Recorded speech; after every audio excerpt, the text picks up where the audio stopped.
DAF Aleph, sponsored Lilui Nishmas Sholem ben Yoshua. Trying an animal for a capital in monetary crime. According to what we learned yesterday, Shimon HaTimni explains the verse that mentions be'evin oy be'egrof to indicate just as the court can examine a fist to determine the extent of its damage, it must be able to assess any instrument of damage as well. Therefore, if there is a monetary claim and capital crime against the Shor Hamuad, judging the monetary claim must be first. If it was tried first for its capital crime, a court cannot delay its execution. It therefore cannot be tried after for damages. There is no instrument for the court to examine. According to Rabbi Akiva, who holds it does not require court assessment, the law to judge first damages is where the owner ran away, leaving no assets. If he was tried first for damages, the victim can rent it out to plow to reclaim his loss before its execution. This would not work for a tam because plowing is considered a payment min haliyah. This leads to a fundamental question. Must there be an assessment for damages? Meaning, how exacting does the assessment have to be? The verse requiring assessment is concerning a murder weapon. Torah says, V'im even yad asher yomus ba hikahu.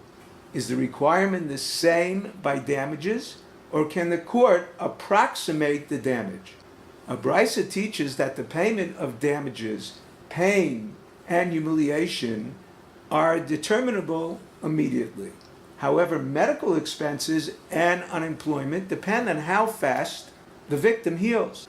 The court evaluates the crime and evaluates the time necessary, and the victim is paid accordingly, regardless whether he heals faster or slower.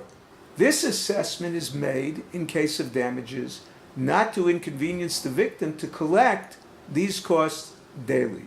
As far as the assessment of the weapon, both Shimon HaTimni and Rabbi Akiva hold it is required.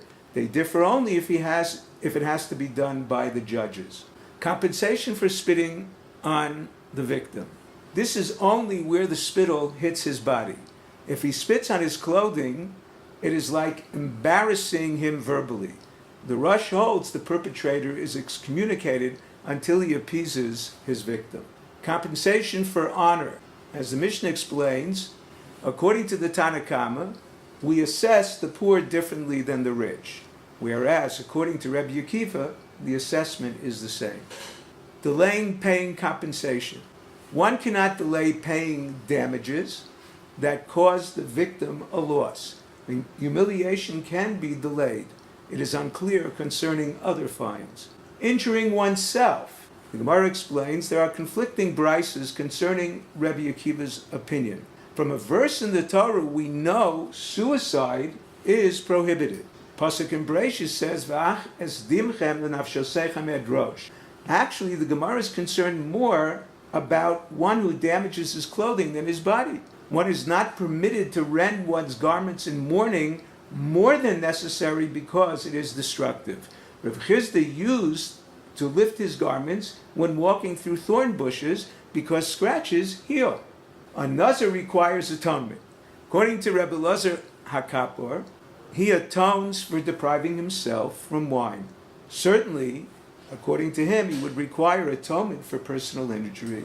Therefore, Rabbi Akiva in our Mishnah, who does prohibit one to injure oneself, is following the opinion of Rebbe Elazar HaKapor.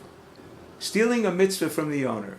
If one kills a shor niskal or chopped a tree that was worshipped, that belonged to another Jew, he is liable for stealing the owner's mitzvah. The owner can prosecute him and collect damages. As far as the issur of chopping down trees, one is allowed to chop a fruit tree for its wood if it is worth more for its wood than it is for its fruit. If trees are needed to build scaffolding during a war, the army should begin with non-fruit-bearing trees unless the wood of fruit trees is worth more than the fruit. One can also cut a fruit tree if it is detrimental to other trees.